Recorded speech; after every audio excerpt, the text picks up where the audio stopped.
ಗಂಡ ಹೆಂಡತಿಯ ಜಗಳದಲ್ಲಿ ಪತ್ನಿಯನ್ನ ಭೀಕರವಾಗಿ ಹತ್ಯೆ ಮಾಡಿರುವಂತಹ ಘಟನೆ ಗುಡಿಬಂಡೆ ಪಟ್ಟಣದ 8ನೇ ವಾರ್ಡ್ನಲ್ಲಿ ನಡೆದಿದೆ. 25 ವರ್ಷದ ರಾಮಿ ಜಾಬಿ ಮೃತ ಮಹಿಳೆ.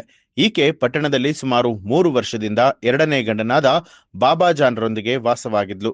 ಆದರೆ ಶುಕ್ರವಾರ ಸಂಜೆ ಗಂಡ ಹೆಂಡತಿ ನಡುವೆ ಕ್ಷುಲ್ಲಕ ಕಾರಣಕ್ಕೆ ಜಗಳ ಶುರುವಾಗಿದ್ದು, ಇಬ್ಬರ ಜಗಳದಲ್ಲಿ ಪತ್ನಿಯನ್ನ ಗಂಡ ಭೀಕರವಾಗಿ ಕೊಲೆ ಮಾಡಿದ್ದಾನೆ. ವಿಷಯ ತಿಳಿದ ಪೊಲೀಸರು ಸ್ಥಳಕ್ಕೆ ಭೇಟಿ ನೀಡಿ ಆರೋಪಿ ಬಾಬಾಜಾನ್ನನ್ನ ಬಂಧಿಸಿ ವಿಚಾರಣೆ ಮುಂದುವರೆಸಿದ್ದಾರೆ.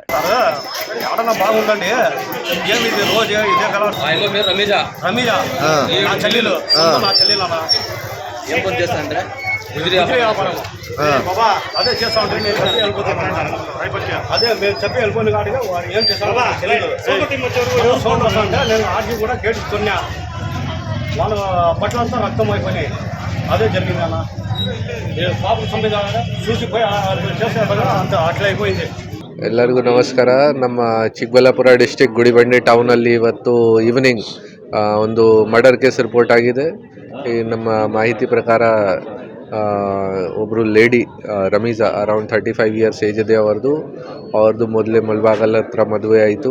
ಅದನ್ನು ಗಂಡಗೆ ಬಿಟ್ಬಿಟ್ಟು ಇಲ್ಲಿ ಬೇರೆ ಯಾರ ಜೊತೆ ವಾಸ ಇತ್ತು. ಅವ್ರದ್ದು ಇನ್ನೊಬ್ಬರು ಬಾಬಾಜಾನ್ ಇದ್ದಾರೆ ಅಕ್ಯೂಸ್ಡ್ ಈ ಕೇಸಲ್ಲಿ. ಅವ್ರದ್ದು ಅರೌಂಡ್ 40 ಇಯರ್ಸ್ ಇದೆ. ಈ ಇಬ್ಬರು ಜನದು ಏನು ಲಿವ್-ಇನ್ ರಿಲೇಷನ್ ಥರ ಇತ್ತು. ಬಾಬಾಜಾನ್ದು ಕೂಡ ಮೊದಲೇ ಮದುವೆ ಆಗಿದೆ, 4 ಜನ ಮಕ್ಕಳು ಇದ್ದಾರೆ. ಅವರು ಕೂಡ 10 ವರ್ಷದಿಂದ ಅವ್ರಿಗೆ ಬಿಟ್ಬಿಟ್ಟು ಇಲ್ಲಿ ಓಡಾಡ್ತಾ ಇತ್ತು. ಗುಜರಿ ವಗೇದ ಕೆಲಸ ಮಾಡ್ತಾಯಿತ್ತು. ಇಲ್ಲಿ ಬಾಡಿಗೆ ರೂಮಲ್ಲಿ ಇದ್ದಾರೆ. ಅವರು ಪ್ರತಿದಿನ ಕುಡಿತಾ ಇದ್ದಾರೆ, ಆಲ್ಕೋಹಾಲಿಕ್ ಇದ್ದಾರೆ, ರೆಗ್ಯುಲರ್ ಆಗಿ ಗಲಾಟೆ ಮಾಡ್ತಾರೆ. ಇವತ್ತು ಕೂಡ ಏನಾದರೂ ಗಲಾಟೆ ಆಯಿತು ಕುಡಿತಾ ಟೈಮಲ್ಲಿ. ಸೊ ಆ ಟೈಮ್ಗೆ ಮಚ್ಚಿಂದ ಅವರ ತಲೆ ಮೇಲೆ ಅಟ್ಯಾಕ್ ಮಾಡಿ ತುಂಬ ಬ್ಲಡ್ ಲಾಸ್ ಆಗಿ ಮತ್ತು ಸಿವಿಯರ್ ಇಂಜರಿ ಕಾರಣವಾಗಿ ಅವ್ರದ್ದು ಡೆತ್ ಆಗಿದೆ. ಈ ಆರೋಪಿ ಕೇಸಲ್ಲಿ ಬಾಬಾಜಾನ್ ಯಾರಿದ್ದಾರೆ ಅವರಿಗೆ ಕೂಡ ನಾವು ಅರೆಸ್ಟ್ ಮಾಡಿದ್ದೀವಿ. ಈಗ ನೋಡಿ, ಆರೋಪಿಗೆ ನಾವು ಅರೆಸ್ಟ್ ಮಾಡಿದ್ದೀವಿ. ಅವ್ರಿಗೆ ಇಂಟರೋಗೇಷನ್ ಮಾಡಿ ನಾವು ಕೇಳ್ತೀವಿ. ಬಟ್ ಇವರದು ರೆಗ್ಯುಲರ್ ಆಗಿ ಏನಾದರೂ ಈ ಗಲಾಟೆ ನಡೀತಾ ಇತ್ತು. ಈ ದುಡ್ಡು ವಗೇರಾ ಕೇಳ್ತಾರೆ, ಎಣ್ಣೆ ವಿಚಾರ ಬಗ್ಗೆ ದುಡ್ಡು ಕೇಳ್ತಾರೆ, ಎಣ್ಣೆ ಕುಡಿದಾದ್ಮೇಲೆ ಗಲಾಟೆ ಮಾಡ್ತಾರೆ ರೆಗ್ಯುಲರ್ ಆಗಿ, ಈ ಥರ ಇದೆ. ಸೊ ಈಗ ಅವ್ರಿಗೆ ಅರೆಸ್ಟ್ ಮಾಡಿದ್ದೀವಿ. ಇಂಟರೋಗೇಷನಲ್ಲಿ ಗೊತ್ತಾಗುತ್ತೆ ಬೇರೆ ಯಾವುದು ಎಂಗಲ್ ಇದೆಯಾ ಇಲ್ವಾ. ಮತ್ತೆ ಕ್ರೈಮ್ಗಳು ಜಾಸ್ತಿ ಆಗ್ತದೆ ನೋಡಿ, ನಾವು ಮೊನ್ನೆ ಕೂಡ ಒಂದು ಕೇಸ್ ಆಗಿದೆ ಗುಡಿಬಂಡೆ ಲಿಮಿಟ್ಸಲ್ಲಿ. ಆ ಕೇಸಲ್ಲಿ ಕೂಡ ನಾವು ಆರೋಪಿಗೆ ಬೇಗವಾಗಿ ಅರೆಸ್ಟ್ ಮಾಡಿದ್ದೀವಿ. ನಮ್ಮ ಸೈಡಿಂದ ನಾವು ಪ್ರಿವೆಂಟಿವ್ ಆ್ಯಕ್ಷನ್ ತಗೊಳ್ತಾ ಇದ್ದೀವಿ ಎಲ್ಲರ ಮೇಲೆ. ಮತ್ತು ಅಕ್ರಮ ಚಟುವಟಿಕೆಗಳು ಏನು ನಡ್ತಾ ಇದೆ ಆ ವಿಚಾರ ಬಗ್ಗೆ ಕೂಡ ರೆಗ್ಯುಲರ್ ಆಗಿ ಕೇಸಸ್ ರಿಜಿಸ್ಟರ್ ಮಾಡ್ತಾ ಇದ್ದೀವಿ. ಬಟ್ ಈ ಎರಡು ಮರ್ಡರ್ ಕೇಸ್ ಆಯಿತು ಲಾಸ್ಟ್ 2-3 ಡೇಸಲ್ಲಿ. ಈ 2 ಕೇಸಲ್ಲಿ ನಾವು ವಿದಿನ್ 2-3 ಅವರ್ಸ್ ಅರೆಸ್ಟ್ ಮಾಡಿದ್ದೀವಿ ಆರೋಪಿಗೆ. ಸೊ ಡೆಫಿನೆಟ್ಲಿ ಈ ಥರದ್ದು ಘಟನೆ ವಗೇರಾ ಏನು ನಡ್ತಾ ಇದೆ ಅದನ್ನು ಕಂಟ್ರೋಲ್ ಮಾಡೋಕ್ಕೆ ನಮ್ಮ ಸೈಡಿಂದ ಕೂಡ ಎಫರ್ಟ್ಸ್ ಮಾಡ್ತೀವಿ. ಮನೆ ಮನೆಗೆ ಪೊಲೀಸ್ ಕಾರ್ಯಕ್ರಮ ನಮ್ಮ ಕರ್ನಾಟಕ ಸರ್ಕಾರ ಗೃಹ ಸಚಿವರದ್ದು ಮಾರ್ಗದರ್ಶನಲ್ಲಿ ಸ್ಟಾರ್ಟ್ ಆಗಿದೆ. ಆಲ್ ಓವರ್ ಸ್ಟೇಟ್ ನಡ್ತಾ ಇದೆ.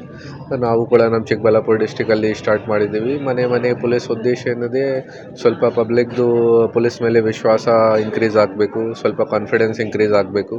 ಸೊ ನಮ್ಮ ಪೊಲೀಸ್ ಸಿಬ್ಬಂದಿ, ಪೊಲೀಸ್ ಆಫೀಸರ್ಸ್ ಮನೆ ವಿಸಿಟ್ ಮಾಡಿ ಡೀಟೇಲ್ಸ್ ಕಲೆಕ್ಟ್ ಮಾಡ್ತಾರೆ.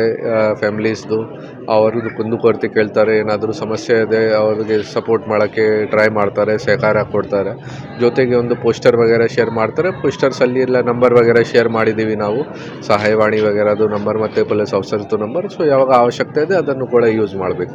వాళ్ళంటే ఆ పిల్ల మాకు ఆడబిడ్డ కావాలా, ఆయనేమో మాకు అసలు తెలీదు, మా ఊరు కూడా మాకు తెలీదు, నేను చూడనే లేదు. వాడికి ఈ అమ్మాయికి వాళ్ళకి అసలు సంబంధం లేదు సార్. మాకు ఆడబిడ్డ కావాలా. వాళ్ళకి ఎంత బిడ్డలు, వాళ్ళకి మధ్య పెళ్లి అయిందా? ఆయమ్మకు ముందు పెళ్లి చేసినాము. నలుగురు పిల్లలు. ఆయమ్మకు గురుబాగలే అయింది. ఆయమ్మది శ్రీనివాసపురం. ఆయమ్మకి ఏం తెచ్చలేదు, గురుబాగలే అయింది. కాకపోతే ఈ నా బట్ట యాడ్ నుంచి ఈ పిల్లకి తోడు చేసుకున్నాడు, అది కూడా మాకు తెలియదు సార్. వాడు అది యాడ్ నుంచి తీసుకున్నాడు, ఎక్కడి నుంచి వచ్చాడు కూడా మాకు తెలీదు. వీడికి వచ్చేసినారని ఆడవాళ్ళు చెప్తా ఉంటే మేము విన్నాము, వచ్చేసి వెళ్ళిపోయిందని. మళ్ళీ తర్వాత ఈ మూడు సంవత్సరాల తర్వాత వీళ్ళు ఫోన్ చేసి ఇక్కడ ఉన్నాము, వ్యాపారం జరుగుతూ ఉంది, బాగానే ఉండాలి, మీరు అప్పులు ఉండేవాళ్ళు కదా, మీరు కూడా రాంగ్ అని చెప్పి వీళ్ళు ఫోన్ చేస్తేనే మేము ఇక్కడికి వచ్చింది. అప్పటి నుంచే మాకు వీళ్ళు పరిచయం. అసలు వీడు ముఖం మేము వచ్చి ఇప్పుడు 3 సంవత్సరాల నుంచే చూస్తూ ఉంది. అసలు మాకు తెలియదు ఈడు ముందు మొగడా వెనక మొగడా అని మనకు వాళ్ళ గురించి నాకు తెలుసు సార్. అసలు ఆయన గురించి నాకేం తెలియదు. ఈ రమేష్ బిడ్డలు కూడా నేను చూడలేదు, ఆ పిల్లల పేర్లు కూడా నాకు తెలియదు. నా పేరు వచ్చి సయ్యద్ బాషా, మాది వచ్చేసి కావలి, నెల్లూరు జిల్లా. మనకి వాళ్ళకి ఏం సంబంధం లేదు. ఏంటంటే వాళ్ళు మన పిలిచేలే మేము వచ్చాం. వాళ్ళ వ్యాపారం వాళ్ళు చేసుకుంటారు, మన వ్యాపారం మేము గుదిరి వ్యాపారం చేసుకుంటున్నాము. వాళ్ళ బతుకు వాళ్ళది, మన బతుకు మంది. కాకపోతే ఏంటంటే ఈ గొడవలు ఎందుకు పెట్టుకుంటున్నారు, ఎందుకు లేదు అని చెప్పి మాట్లాడి మేము వచ్చేసాం. మేము వచ్చినాక తీరా వాడు మాట్లాడలేక మేము వచ్చి ఇంటికాడ చూసేలేకి అమ్మాయి చంపేసి వాడి పేరు బాబ్జాను, అమ్మాయి పేరు రమీజా. ఆ అమ్మాయి పేరు సొంతూరు వచ్చేసి మురుబాగులు, వాడు భర్త పేరు వచ్చేసి అల్లాబక్ష్, ఈడి పేరు వచ్చేసి బాబ్జాను, ఈడు సొంత పెళ్ళాం పేరు వచ్చి మేరు, వాళ్ళది వచ్చి పుంగనూరు వాళ్ళు ఇచ్చిండేది. ఈడు సొంతూరు వచ్చేసి కందవార్ అంట. మనకైతే పూర్తిగా తెలియదు కందవారు ఏడుంటారో ఏమో మనకు తెలియదు డీటెయిల్స్. అది వాడు చెప్పింది. ఇది జరిగింది విషయం.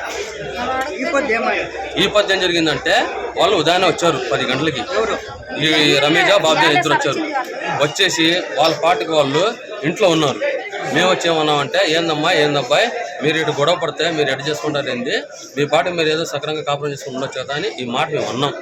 ఇది జరిగిన తర్వాత మేము బయటకు వచ్చేసాం.